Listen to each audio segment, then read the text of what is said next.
کچھ لوگ بڑے فخر سے کہتے ہیں کہ ہم علماء کو مانتے ہیں لیکن مولانا فضل الرحمان کو نہیں مانتے اور بڑے غلط القاب لیتے. بہرحال مولانا فضل الرحمان وہ ایک فرد نہیں ہے، وہ ایک کائنات ہے.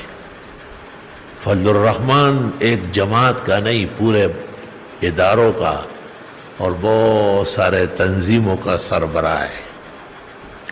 اگر کوئی کہے کہ میں آسمان کو مانتا ہوں لیکن جو آسمان میرے گھر پر ہے اس کو نہیں مانتا ہوں تو احمق ہے، بیوقوف ہے.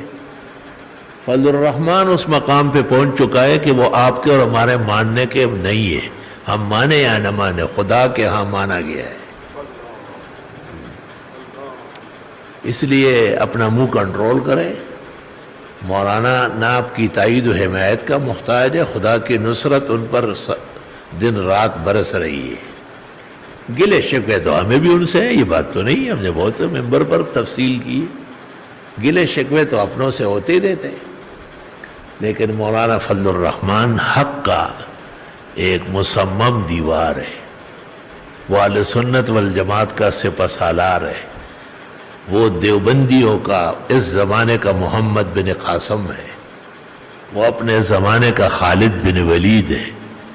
اور ان کے اتنے استمرار اور استقامت کے ساتھ تو بڑے بڑے مخالفین نے داد دیے.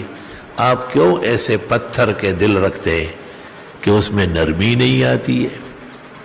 واضح رہا ہے کہ میں جمعیت العلماء اسلام یا مولانا فضل الرحمان گروپ کا نہ کارکن ہوں نہ جمعیت کا رکن ہوں، لیکن مسلک کے سطح پر ان کو ادب اور احترام سے پیش آتا ہوں اور ان کو اپنی تائید اور حمایت سے آراستہ کرنا اپنے فرائض منصبی سمجھتا ہوں. تو جب آپ میری اقتداء میں نماز پڑھتے ہیں اور میری باتیں سنتے ہیں تو آپ کو مولانا کے بارے میں تعظیم کا خیال رکھنا چاہیے. بیہودہ کلمات کہنا مناسب نہیں ہے. جی